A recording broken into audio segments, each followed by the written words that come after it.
오늘날 우리는 사색은 없고 검색만 있는 그런 시대에 살고 있습니다. 지하철을 타거나 길을 걸을 때도 심지어 화장실에서도 스마트폰을 들여다봅니다. 시간만 나면 좀 나면 습관적으로 손이 새우깡이 아니고 스마트폰으로 갑니다. 언제 어디서나 간단한 검색만으로도 원하는 정보를 손쉽게 얻을 수 있습니다. 필요한 정보는 거의 다 스마트폰 속에 들어 있습니다. 가히 책과 사유, 생각의 실종 시대라고 부를 만합니다. 우리 사람에게 생각이 굉장히 중요한데 더 중요한 것은 생각의 틀입니다. 생각의 틀. 이 틀 프레임은 다양할 수 있습니다. 문제는 이 틀을 절대화해서 타인에게 강요하는 것입니다. 그것이 신학이나 전통이 될 수도 있습니다. 욥기 32장부터 새 친구에 이어 엘리후가 논쟁의 무대로 뛰어오릅니다. 엘리후는 논쟁의 당사자인 양측 모두에게 화가 잔뜩 나 있습니다. 우선 욥의 새 친구의 잘못입니다. 엘리후가 볼 때 이 새 친구의 말은 욥에 대한 정죄입니다. 욥을 위로하려는 선한 의도에서 시작된 말이긴 합니다. 하지만 그 말의 내용은 욥의 잘못을 지적하고 있을 뿐입니다. 욥을 설득하기엔 한참 모자란 것이지요. 결국 새 친구의 연설은 실패한 정죄입니다. 다음은 욥의 잘못입니다. 그가 하나님보다 자기가 의롭다고 말하기 때문입니다. 끝까지 자신의 무죄를 주장하는 욥이죠. 문제는 욥이 실제로 그런 말을 한 적이 있느냐는 것입니다. 정말 욥이 하나님보다 자기가 의롭다고 말한 적이 있을까요? 그렇게 스스로 말한 적은 결코 없습니다. 모든 발언을 샅샅이 뒤져봐도 그런 적은 단 한 번도 없습니다. 그가 죄 없음을 항변하며 자신이 의롭다고 말한 적은 있습니다. 오히려 그는 인생이 어찌 하나님 앞에 의로우랴라고 이야기합니다. 그렇다면 도대체 왜 엘리후는 욥의 말을 잘못 해석할까요?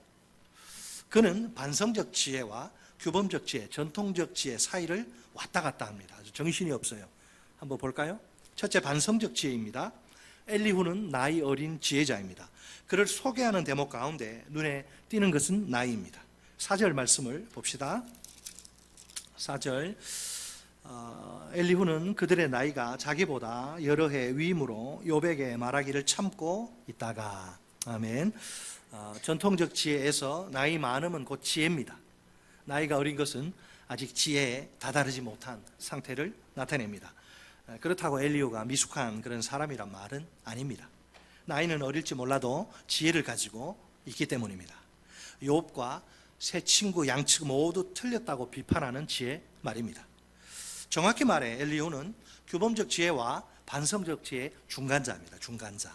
8절로 9절이 그의 중간자적 입장을 아주 잘 표현합니다. 8절로 9절. 그러나 사람의 속에는 영이 있고 전능자의 숨결이 사람에게 깨달음을 주시나니 어른이라고 지혜롭거나 노인이라고 정의를 깨닫는 것이 아니니라. 아멘. 잠언의 전통적 지혜에서 나이는 경험이고 경험은 지혜입니다. 그러나 엘리후는 꼭 그런 것은 아니라면서 이 입장을 비판합니다. 정반대로 반성적 지혜의 입장을 붙은 것이죠. 동시에 그는 규범적 지혜도 주장합니다. 하나님의 영을 통해 인간이 그분의 뜻을 알 수 있다는 것이지요. 원래 반성적 지혜는 하나님에 대한 인간의 예측 불가능성을 말하지 않습니까? 이번엔 엘리후가 반성적 지혜를 비판하면서 규범적 지혜의 편에 서네요. 둘째, 규범적 지혜, 전통적 지혜입니다. 인간이 하나님의 뜻을 알 수 있다는 것입니다. 33장 15절로 17절 말씀입니다. 사람이 침상에서 졸며 깊이 잠들 때나 꿈에나 밤에 환상을 볼 때에 그가 사람의 귀를 여시고 경고로서 두렵게 하시니 이는 사람에게 그의 행실을 버리게 하려 하심이며 사람의 교만을 막으려 하심이라. 아멘. 전통적 지혜에서 꿈과 환상은 하나님의 뜻을 아는 방식입니다. 엘리후 역시 이 방식을 그대로 언급합니다. 그는 하나님의 뜻을 아는 지혜에 대해 두 가지 목적을 이야기합니다. 하나는 하나님을 두려워하여 그분 앞에 겸손하게 하기 위해서입니다. 또 하나는 하나님이 원하시는 바른 행실을 하도록 하기 위해서입니다. 교만하지 않도록, 겸손하도록, 하나님 앞에 올바른 삶을 살도록 하나님의 뜻을 아는 지혜를 주셨다, 우리에게. 자, 셋째, 또 반성적 지혜입니다. 왔다 갔다 합니다. 잘, 여러분 정신 바짝 차리셔야 돼. 일관성 없습니다, 이 사람. 셋째, 반성적 지혜. 인간의 보잘것없음과 하나님의 초월성이 대비가 됩니다. 33장 6절 그리고 12절. 먼저 6절. 나와 그대가 하나님 앞에서 동일하니 나도 흙으로 지으심을 입었은즉. 아멘. 12절. 내가 그대에게 대답하리라. 이 말에 그대가 의롭지 못하니 하나님은 사람보다 크심이니라. 아멘. 자, 6절에 나와 그대가 하나님 앞에서 동일하니, 이 번역은 오해의 소지가 다분합니다. 마치 엘리후가 건방진 욥에게 겸손을 가르쳐 주는 듯 보이지요. 그렇지만 히브리어 원문을 직역하면 느낌이 달라요. 이렇습니다. 보라, 나도 하나님께 대하여는 당신이 말한 대로이다. 나 역시도 진흙으로 지어졌다. 다르죠. 느낌이 완전히 다르죠. 여기서 흙으로 번역된 히브리어는 제 혹은 티끌, 티끌을 가리킵니다. 인간 존재, 하찮음을 표현하는 단어입니다. 우리 인간은 누구나 한낱 진흙에 불과한 존재일 따름입니다. 욥은 처음부터 이 진리를 누구보다 더 잘 압니다. 엘리후 이전에 흙이라는 단어를 가장 많이 언급한 사람이 욥입니다. 본래 하나님과 인간 사이 인간의 거리는 전통적 지혜보다 반성적 지혜에서 더 이게 멀어집니다. 먼지 혹은 티끌 같은 인간이 무한히 크신 하나님의 뜻을 어찌 알 수 있을까요? 반성적 지혜에서 하나님의 일하심은 인간이 도저히 이해할 수 없습니다. 그러나 엘리후는 인간과 하나님의 차이를 강조하긴 해요. 거기다가 하나님의 뜻을 인간이 알 수 있다고 말합니다. 그가 반성적 지혜와 전통적 지혜를 동시에 주장하는 셈이지요. 넷째, 또 반성적 지혜입니다. 엘리후는 하나님의 절대 주권을 강조합니다. 34장 18절 19절 말씀을 이건 한번 같이 읽겠습니다. 34장 18절 19절 시작. 그는 왕에게라도 무용지물이라 하시며 지도자들에게라도 악하다 하시며 고관을 외모로 대하지 아니하시며 가난한 자들 앞에서 부자의 낯을 세워주지 아니하시나니 이는 그들이 다 그의 손으로 지으신 바가 됨이라. 아멘. 자, 현대인들에게 여기 나오는 인물들, 왕, 지도자, 고관, 부자는 어떤 의미로 다가올까요? 솔직히 부정적인 이미지로 비치기에 충분합니다. 하지만 전통적인 지혜의 입장은 다릅니다. 지위가 높거나 또 재산이 많은 것에 대해 긍정적인 의미를 부여합니다. 기본적으로 하나님의 축복이 부어진 결과라고 보는 거죠. 그런데 엘리후는 이런 그 높은 사람들에 대한 특별 대우는 없다고 말합니다. 그가 하나님의 절대 주권을 강조하는 것입니다. 그의 이 발언은 반성적 지혜의 영역에 속합니다. 부자나 가난한 자나 모두 하나님 앞에서는 다 평등하다는 것입니다. 대중 목욕탕에 가면 장군이든 국회의원이든 대통령이든 다 알몸이 되어야 돼요. 옷 다 벗어야 됩니다. 팬티 한 장 입고 들어갈 수가 없어요. 다 똑같아요. 자, 그들 사이에 우월과 열등이란 차이가 존재할 수 없다는 것이죠. 하나님의 눈에는 모두가 똑같이 일개 피조물에 불과하기 때문입니다. 다섯째, 전통적 지혜입니다. 자, 왔다 갔다 합니다. 하나님의 절대 선이 권선징악의 원리로 설명됩니다. 34장 10절로 11절 이것도 한번 읽어보겠습니다. 34장 10절 11절 시작. 그러므로 너희 총명한 자들아 내 말을 들으라. 하나님은 악을 행하지 아니하시며 전능자는 결코 불의를 행하지 아니하시고 사람의 행위를 따라 갚으사 각각 그의 행위대로 받게 하시나니. 아멘. 하나님의 절대 주권을 강조하는 점에선 욥과 엘리후가 같습니다. 똑같죠. 그러나 둘의 차이점은 뭐냐? 인과응보 개념의 유지 여부, 그걸 계속 붙드느냐 내리느냐죠. 욥은 하나님이 인과응보의 원리대로 움직이시는 분이 아니라고 합니다. 하나님의 절대 주권을 강조하는 거죠. 절대 선이 조금 상처가 가더라도. 반면에 엘리후는 뿌린 대로 거둔다는 원리를 포기하지 않습니다. 절대 선을 붙들고 절대 주권을 조금 상처가 가더라도 그렇게 하는 거예요. 자, 왜 엘리후가 욥의 말을 하나님보다 자기가 더 의롭다 이렇게 오해한 걸까요? 욥의 무죄 주장이 인과응보의 원리, 자기들에게는 목숨과 같은 원리인데 이 원리와 서로 충돌하기 때문에 그렇죠. 하나님의 의가 어떻게 여러분 존속될 수 있습니까? 어떻게 유지됩니까? 하나님의 뜻을 따르는 자들에게 합당한 보상이 반드시 주어져야 되고, 반대로 하나님의 뜻을 따르지 않는 자들에게는 마땅한 그에 상응하는 벌이 반드시 쏟아져야 합니다. 그게 하나님의 인과응보죠. 만약 하나님의 징벌을 막 받아요. 그런데 나는 의롭다, 나는 죄가 없다, 이렇게 말한다면 어떨까요? 하나님이 의롭지 못한 분이 되어버리죠. 의로우신 하나님이 무죄한 자에게 징벌하지 않거든요. 인과응보의 원리에서는. 자, 무죄한 자의 고난, 다시. 자, 무죄한 자의 고난이라는 현실이 어떨까요? 이런 사람 많잖아요. 오늘날 죄 없는데 고난당. 무죄한 자의 고난은 이란 현실. 욥도 이게 포함되고, 이 현실은요, 하나님의 절대 선 개념을 공격합니다. 왜? 인과응보의 원리가 무너지니까요. 규범적 지혜를 주장하는 자들의 이게 신성모독이라. 어떻게 죄 없는 자에게 고난을 주냐? 고난은 죄 있는 자, 악인들에게나 주는 것이 어떻게 선하신 하나님이 죄 없는 자에게 고난을 주느냐? 신성모독이라 이거는. 하나님이 의롭지 않으니까 그렇다, 이렇게 주장하는 꼴이니까 그렇죠. 고난이란 죄인이나 악인에게나 줘버려 이거죠.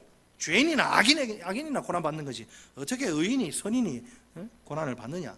하나님의 그 절대 선에 맞지 않아. 자, 그럼 여러분 이 욥기 읽으실 때 조심하셔야 돼요. 하나님의 말을 한다고 이게 다 그냥 옳은 게 아닙니다. 이랬다 저랬다 하니까, 그래서 욥기가 어려운 겁니다.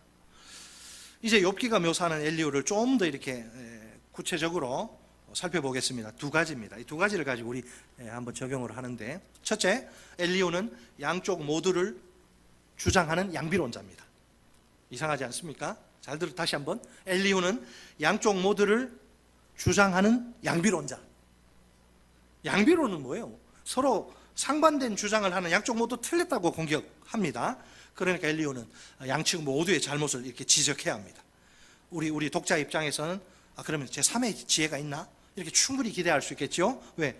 둘 다 틀렸으니까 내 말 잘 새겨서 듣기 바란다 이거잖아요.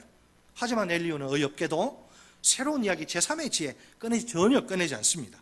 단지 양측의 주장을 나란히 이렇게 늘어놓고 있을 뿐입니다. 결국 욥기에서 엘리후는 양쪽 모두를 주장하는, 이게 말이 안 되죠. 어떻게 양쪽 모두를 주장?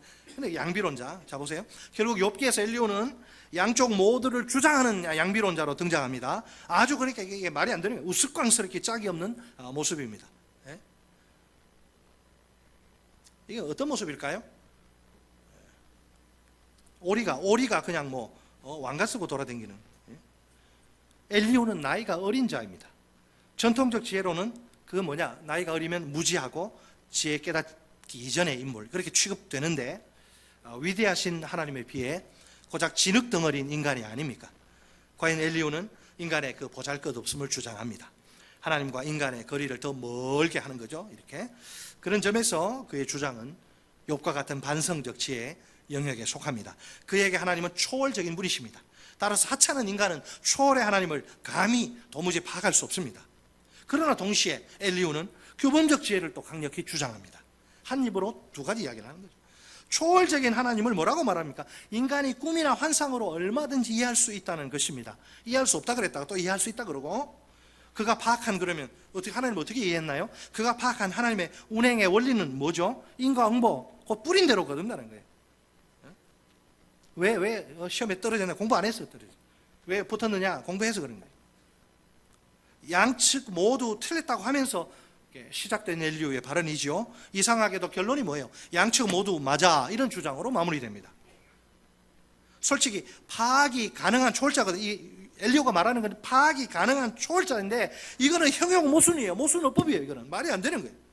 모순된 말을 합쳐서 뜻을 강조한다? 이런 어법이에요. 이게 형용 모순, 좀 어려운 말로 모순어법이라고 하는데, 수사법 중에 겨우 티끌 신세인 인간이 이해할 수 있는 하나님이라니요. 그런 분이라면 하나님은 더 이상 초월자이실 수 없습니다. 우리처럼 내재자예요. 내재자, 이 세상에 있는 자.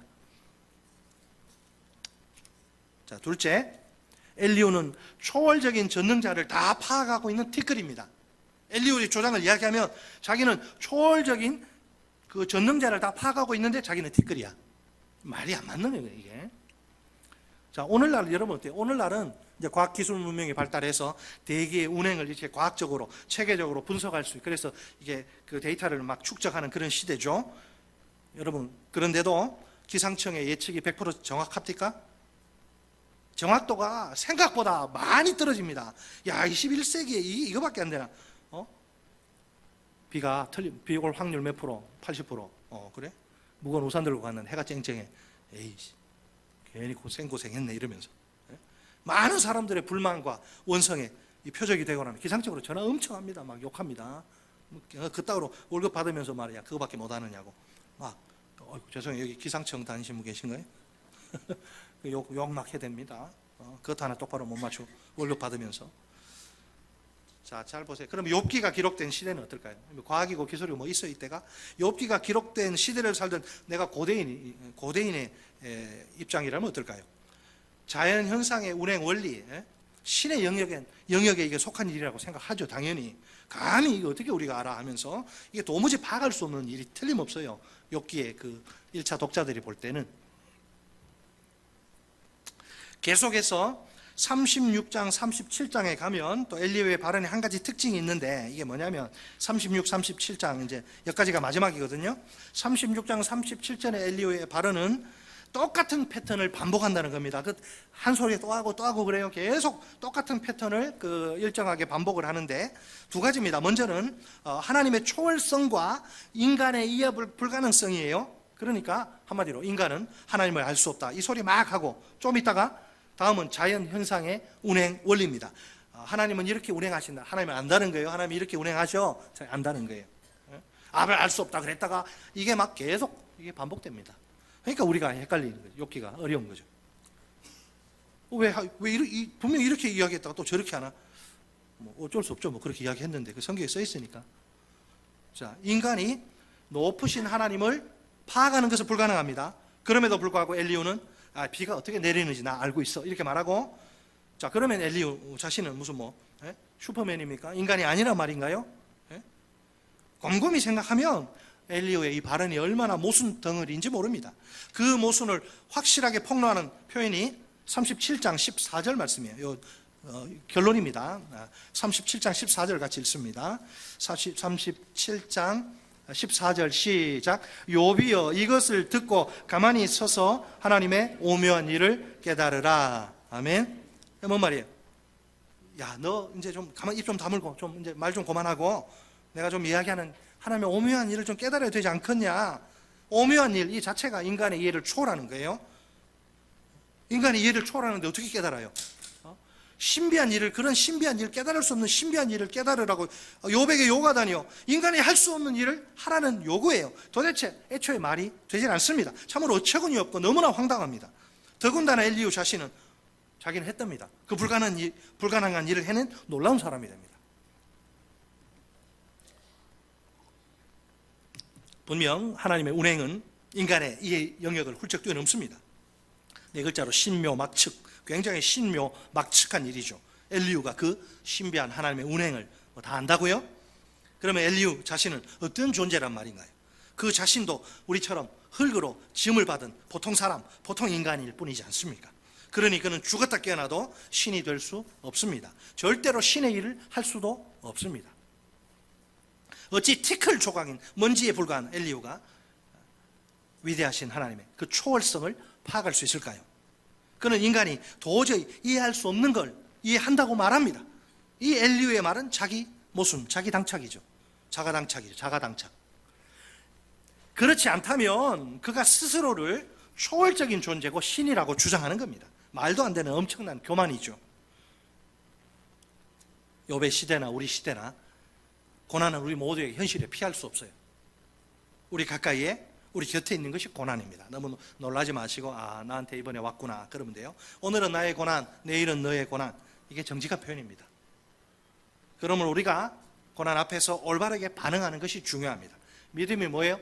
믿음은 반응이에요. 믿음은 반응, 하나님에 대한 반응. 물론 긍정적으로 반응할 수 있고 부정적으로도 할 수 있어요. 그건 우리가 선택하고 책임지는 거예요. 자, 엘리야의 실패가 주는 두 가지 교훈을 붙듭시다. 자, 이거 이야기하기 위해서 길게 끌고 왔어요, 제가. 따라서 하십니다. 첫째, 교만은 절대 금물이다. 자고로 벼는 익으면 익을수록 고개가 숙입니다. 여러분 그런 신문기사 보신 적 있어요? 벼가 이런데 막 뒤로 이게 막 이렇게 막 뻗팅기면서 막 이렇게 하더라. 이거면 이 알이 무거워지니까 이렇게 되는 거죠. 이게 은혜를 받으면, 하나님을 진정으로 만나면 절대 교만할 수 없어요. 엘리후는 새 친구처럼 욥을 비난하고 정죄하기에 바쁩니다.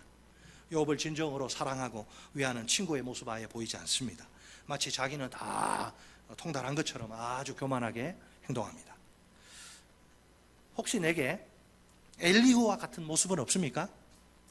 내가 다른 사람들보다 우월하다, 그런 교만한 생각은 버려야 합니다. 그들이 모두 내 말을 반드시 들어야 하는 것은 아닙니다. 내게 정답이 있다고 확신하지 말아야 합니다. 나도 얼마든지 틀릴 수 있고 실패할 수 있습니다.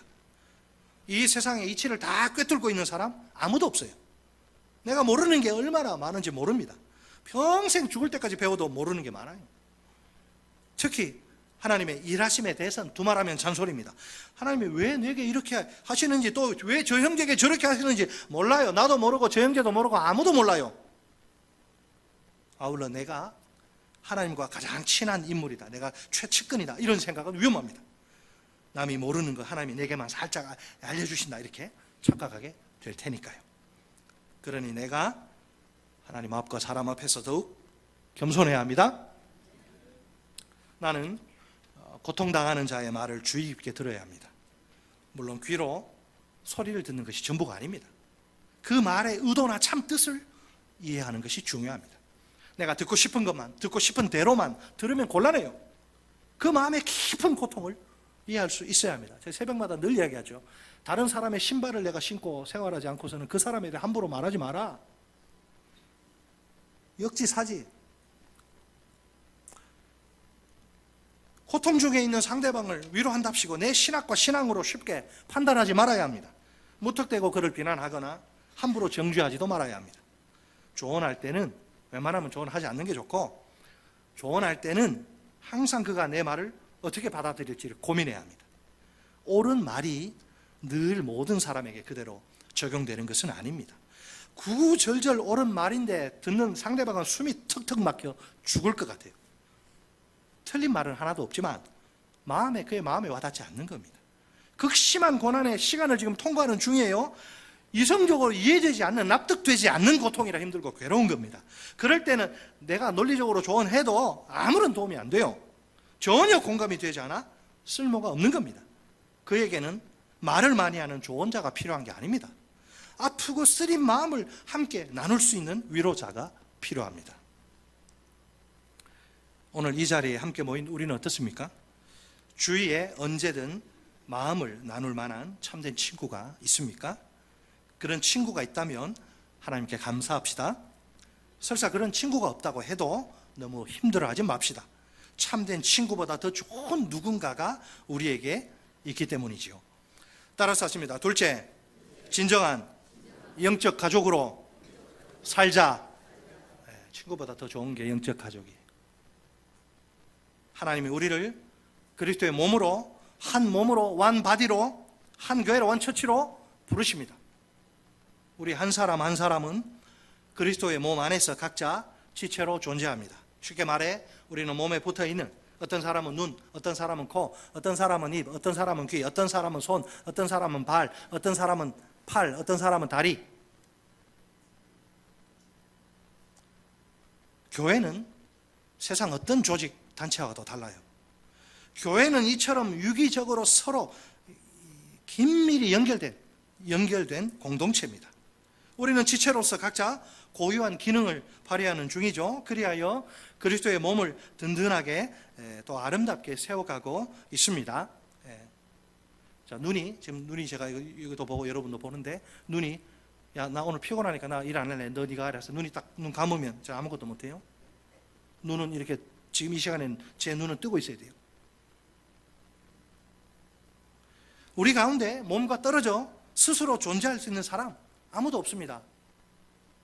무엇보다 우리 사이를 특징 짓는 결정적인 요소가 중요한데, 그게 뭐냐면 삶의 공유, 곧 삶의 희로애락을 함께 나누는 것입니다. 자, 우리 다 같이 오늘 본문 책갈피에 놓으시고 고린도전서 12장으로 갑니다.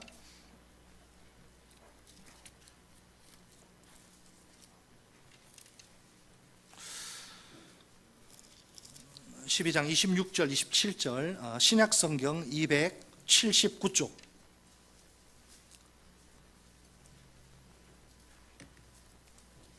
신약성경 279쪽에 고린도전서 12장 26절, 27절 시작. 만일 한 지체가 고통을 받으면 모든 지체가 함께 고통을 받고 한 지체가 영광을 얻으면 모든 지체가 함께 즐거워하느니라. 너희는 그리스도의 몸이요 지체의 각 부분이라. 아멘. 여러분, 우리는 누구냐?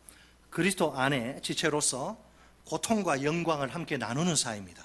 다른 지체의 고통은 내 고통입니다. 또 다른 지체의 영광은 내 영광입니다. 각자의 삶이 서로에게 연결된 셈이죠. 따로따로 우리는 존재할 수 없습니다. 이 손가락, 예를 들어 내가 일을 하다가 큰 가시가 손톱 밑에 확 박히면 얘만 아픕니까? 온 몸이 다 아프죠. 그렇죠? 내 심장이 어떤 일 때문에 막 기뻐요. 그러면 걔 심장만 기쁩니까? 온 이 존재 자체가 기쁘죠. 고통과 영광을 함께 나눌 수 있는가? 이것은요, 바울이 강조한 초대교회 성도들의 신앙생활입니다. 자, 고린도전서에서 조금 앞으로 옵니다. 로마서 12장 15절, 16절, 신약성경 257쪽.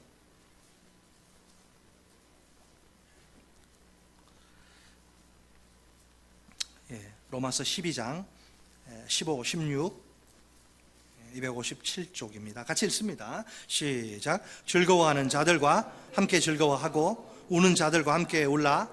서로 마음을 같이 하며 높은 데 마음을 두지 말고 도리어 낮은 데 처하며 스스로 지혜 있는 채 하지 말라. 아멘. 자, 여기서 바울은 그 명령의 의미를 띤 두 개의 동사를 사용합니다. 무엇과 무엇일까요? 즐거워하라와 울라입니다. 교회 안에 즐거워하는 성도들도 있고 우는 성도들도 있습니다. 그런데 이 즐거움이나 슬픔이 당사자들만의 경험이 되어서는 안 됩니다. 즐거움이든 슬픔이든 교회 공동체 안에서 반드시 공유되어야 합니다. 성도라면 모두 다른 성도의 즐거움에도 슬픔에도 동참해야 마땅합니다. 왜 꼭 그래야만 할까요? 바쁜 세상, 온 성도가 그리스도 안에서 한 피 바다 한 몸 이룬 영적 가족이기 때문입니다. 저 사람하고 나하고 상관이 없으면 굳이 그럴 필요 없어요. 바쁜 세상, 나 혼자 먹고 살기도, 가족 먹이고 살기도 힘든데 근데 이럴 시간이 어디 있어요? 그러나 우리는 그리스도 안에서 같은 혈액을, 같은 피를 받아서 한 몸이 되었기 때문에 형제의 고통이 내 고통이고 자매의 기쁨이 내 기쁨인 거예요. 감사하게도 우리에겐 이 고통과 영광을 나눌 생생한 현장이 있습니다. 그 현장은 바로 목장입니다. 목장 안에서 영적 가족의 참된 교제가 이루어집니다. 때로는 함께 기뻐하고 또 때로는 함께 슬퍼하며 서로를 붙들어 줍니다. 모일 때마다 함께 식사하면서 서로 격려하고 칭찬합니다. 서로 있는 모습 그대로 용납해 줍니다. 비록 연약하고 부족해도 무조건 품어줍니다. 함부로 비난하거나 정죄하는 모습은 찾아볼 수 없습니다. 뒤에서 이러쿵저러쿵 말하지 않아요. 욕하지 않아요. 우리 주님이 이 모임을 얼마나 기뻐하시고 사랑하시는지 모릅니다. 그래서 목장은 사람들만의 모임이 아니라 그 자리에는 성령이 임재하시는 거예요. 그래서 성령의 임재와 기름 부으심으로 역사하십니다. 그 결과 우리 안에 치유와 회복이 일어나고요, 변화와 성숙이 찾아옵니다. 세상에 결코 줄 수도 알 수도 없고 줄 수도 없는 아버지의 은혜와 사랑이 쏟아집니다. 억만금을 주고도 살 수 없는 하늘의 기쁨과 행복이 몰려옵니다. 그러니 목장 모임이 손꼽아 기다려집니다. 목장 모임이 잘 되면 이게 끊어지지가 않아요. 3시간, 4시간, 안 되겠다. 출근 시간, 내일 출근 못 하겠다. 이제 그만 끊자. 신앙생활이 얼마나 즐거운지 몰라요. 그 어떤 그런 가족이 있으면 어떤 고난에 폭풍이 휘몰아친다 해도 넉넉히 승리할 수 있습니다. 예, 믿으시기 바랍니다. 이런 현장들이 수없이 많습니다. 한국교회, 이런 가정교회들이. 우리 어르신들의 경우에는, 그럼 우리는 뭐냐? 우리 어르신들의 경우에는 소망회가 목장입니다. 소망회 안에서 진정한 성도의 교제가 이루어집니다. 꼭 식사도 하시잖아요. 그 교제가 얼마나 기쁘고 즐겁고 행복한지 모릅니다. 예, 직접 제가 들은 이야기, 우리 소망에 참석하셨던 분들이, 목사님, 이 소망에 종각하면 나 무슨 낙으로 살아? 교회 소망에 오는 게 내 가장 큰 낙인데, 앞으로 소망회가 더욱 풍성한 은혜의 자리가 될 줄 믿습니다. 나도 빨리 소망회 가야지, 이런 마음이 들 정도로 좋은 모임이 될 줄 믿습니다. 일단 참석하시면 너무너무 좋습니다. 이거 뭐 제가 어떻게 보여드릴 수도 없고, 일단 개봉박두 2024년 봄에 또 쫙 열릴 테니까 참석하지 않는 분들 꼭 참석하시기 바랍니다. 사랑하는 성도 여러분, 오늘 하나님이 엘리후의 실패를 통해 말씀하십니다. 고난의 현실 앞에서 이 두 가지 교훈을 가슴 깊이 새기며 삽시다. 첫째, 교만은 절대 금물이다. 따라서 하십니다. 첫째, 교만은 절대 금물이다. 혹시 내 안에 엘리후와 같은 교만이 있다면 다 버립시다. 나는 하나님의 일하심에 대해 모르는 것이 너무 많습니다. 하나님 앞과 사람 앞에서 더욱 겸손합시다. 말을 많이 하는 조언자가 아니라 마음을 함께 나누는 위로자가 됩시다. 둘째, 진정한 영적 가족으로 살자. 따라서 하십니다. 둘째, 진정한 영적 가족으로 살자. 내게 참된 친구보다 더 좋은 진정한 영적 가족이 있습니다. 진정한 영적 가족 모임인 목장을 더욱 사랑합시다. 열일 제쳐놓고 주님이 기뻐하시는 목장 모임에 열심히 참여합시다. 함께 기뻐하고 함께 슬퍼하며 서로 붙들어 줍시다. 그럴 때 성도의, 우리 주님 기뻐하시는, 주님 원하시는 주님 그토록 바라시는 성도의 풍성한 교제를 마음껏 맛보게 될 줄 믿습니다. 아무리 극심한 고난이 찾아온다 해도 얼마든지 승리할 줄 믿습니다. 끝으로 우리 다 함께 이렇게 외쳐볼까요? 따라서 하십니다. 목장이 있어서, 소망회가 있어서 행복합니다. 진정한 영적 가족과 함께라면 고난도 이길 수 있습니다. 아멘. 그렇게 믿음대로 될지어다.